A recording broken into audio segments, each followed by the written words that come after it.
La lettre oubliée du Père Noël. Dans un petit village blotti au creux des montagnes, la neige tombait en gros flocons recouvrant le paysage. Les cheminées fumaient doucement et une lumière chaleureuse dansait derrière les carreaux des maisons. Au pôle Nord, dans le grand atelier du Père Noël, les lutins s'affairaient. Les rubans virevoltaient, les grelots tintaient et le parfum du pain d'épices flottait dans l'air comme une caresse sucrée. Ce matin-là, les piles de lettres soigneusement triées attendaient sagement d'être ouvertes lorsqu'un courant d'air fit s'envoler l'une d'entre elles dans les airs. Cette lettre malchanceuse termina son vol derrière le bureau. Et ce ne fut qu'après la nuit de Noël, lors du grand ménage, qu'elle fut retrouvée. Au dos, en belles lettres dorées soigneusement tracées, était écrit « Léo, 7 ans, village de la forêt étoilée ». Le Père Noël, étonné, s'en saisit et l'ouvrit. Elle contenait un petit mot écrit par le jeune garçon. « Cher Père Noël, cette année je ne souhaite aucun jouet. J'aimerais à la place que mon vieux chat Biscotte en reçoive un, pour qu'il ne s'ennuie jamais, même quand je vais à l'école. » Le Père Noël fronça légèrement les sourcils et murmura en souriant. « Oh, ce vœu est si charitable que je ne peux attendre Noël prochain pour l'exaucer. » À peine eut-il parlé que ses rennes arrivèrent au galop, tout harnachées. Le traîneau rouge reluisant était là lui aussi, prêt à s'envoler. Dans le village, la nuit tombait, parant le ciel d'étoiles.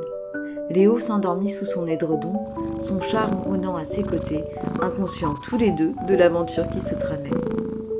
Soudain, un souffle léger frôla la cheminée. Biscotte ouvrit les yeux.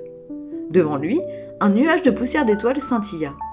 Il s'étira, bâilla allègrement, puis intrigué, sauta près de cette lueur. Ses moustaches en frémirent. Sur le tapis, la petite boule de lumière tourbillonna, tourbillonna et tourbillonna encore, prenant forme peu à peu sous ses yeux. C'était un lutin de Noël. L'une de ces minuscules créatures à la fourrure couleur du sucre glace et aux yeux pétillants. « Bonjour Biscotte !» dit le lutin de sa petite voix. « Le Père Noël m'envoie pour t'apporter un peu de sa magie dans un cadeau demandé par ton ami. » Le chat, d'abord méfiant, comprit rapidement quel magnifique cadeau lui était fait lorsque le grelot en forme d'étoile que le lutin lui avait attaché autour du cou se mit à tinter au rythme de ses pas. Chaque mouvement de ses pattes produisait une petite note et sa marche en devenait une mélodie enchantée.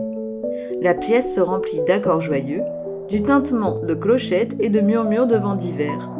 Biscotte s'amusa ainsi follement jusqu'au lever du jour. Enfin, lorsque Léo se réveilla, il trouva son chat assis sur la fenêtre, regardant la neige tomber, les yeux brillants comme jamais auparavant. Et autour de son cou, attaché par un joli ruban rouge, un grelot en forme d'étoile brillait doucement. Le jeune garçon sourit et son cœur s'illumina lorsqu'il comprit que son cadeau tant espéré avait enfin été apporté.